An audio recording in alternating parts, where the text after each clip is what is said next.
talk, Stoop. 6 years ago you were here. What's been going on since then? Well, I was on a talk show for a little while. What show? Never heard of it. Oh, this little show called The View. How'd that go? And then I was on Broadway. How'd that go? That went great with Larry David. How was he? He's great. He's great. He's weird. He's weird. He should have medication, but he chooses not to. But maybe that's why he's so funny. Yeah, so far so good. Of course, nobody's seen it.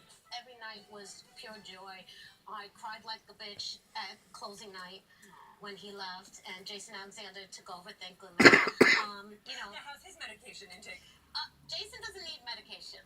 He's normal in comparison to Larry David. So what is normal? What does normal mean to you? What does normal mean to me? That you can have a conversation with another person without feeling like that person is on planet X. Did you not like talking to him because you felt like he wasn't really connecting? Initially. And then it clicked. Because you got him. You know what was the defining moment? Was he was talking about something and he said, Sheepshead Bay. And I went, what do you know about Sheepshead Bay? And he said, I'm from Brooklyn. I went, that explains everything. You can't see that a mile away on him? No. And then he's from Brooklyn, come from Sheepshead Bay. Bernie Sanders ain't from Brooklyn, but he sounds like he is. You can't take it for granted. Fighting our style. You know? Mm-hmm. Bernie Sanders. Healthcare for all. Healthcare for all. So that's you my should great. run. Are you Thank running? you. But he. I do want to peek behind the curtain for a minute and say that your accent when you're out and speaking is really toned down. To hear this woman at a dinner party tell a story. Oh yeah. My God. We had a little supper club going after we first met with some other friends, and you were here telling some story, and you had us screaming. You were doing your cousin. You just gave my secret away. People think like, oh, you've grown out of your accent. I said, Crap. yes, I have. No, she has not. In fact, it's so good. I mean, you just had one glass of wine, and it really flows. That's love true. it. That's true. Thank you. So if your cousin was here and I were to ask her, how you been the last 6 years, how might she answer?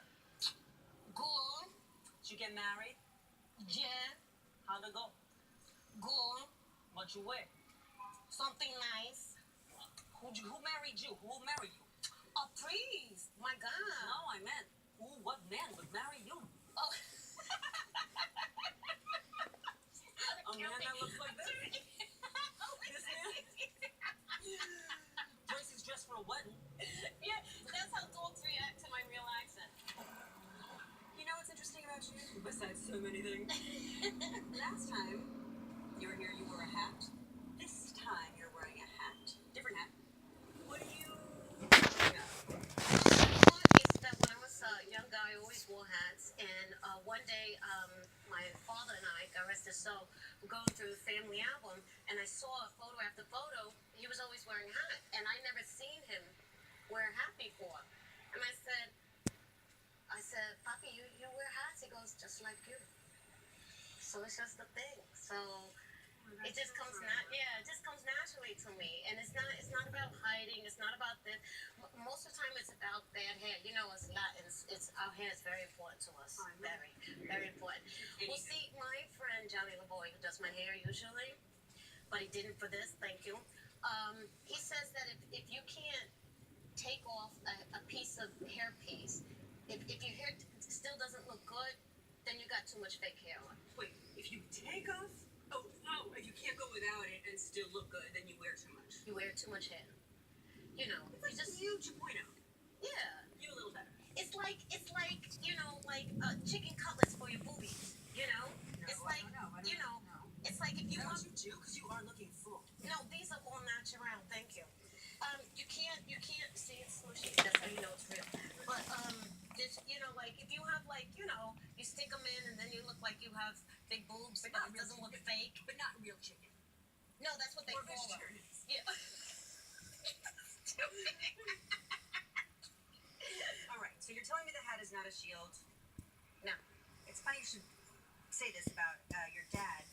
Well, two reasons. One, I've never heard you mention your dad before. Because at the time that we met, he was very, very ill, and it would always just bring me to tears. You are a crier. I am a crier. You know what else let's talk about that's also super depressing?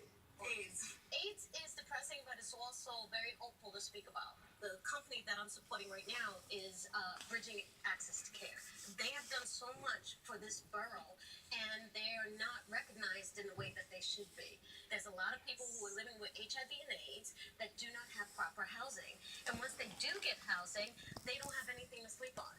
And so Raymore and Flanagan is partnering with Bridging Access to Care and providing furniture for people who are homeless and now get housing through this organization, because there's a homeless epidemic in the AIDS community that people do not like to speak about. You are getting the Humanitarian Award from Bridging Access to Care. That's amazing. You feel weird accepting an award like that, but you know, What do you say? Here, let's practice it. Ready? And here is your Humanitarian Award, Rosie. I would say in my acceptance speech that AIDS is a serious issue and the fight is not over. And we still got to keep the fight going until there's a cure. And in the meantime, we got to take care of those people that are living with HIV and AIDS, because they're just human beings just like us. And if you don't take care of them, she will come get you. That's right. Despite I will hunt you down. She will get you. She will cut you, okay? Bitches on a stoop, yo. Bitches on a stoop. This is your new show. Right? I mean, what's taking us so long? After the break, our kickoff to award season continues with our own award.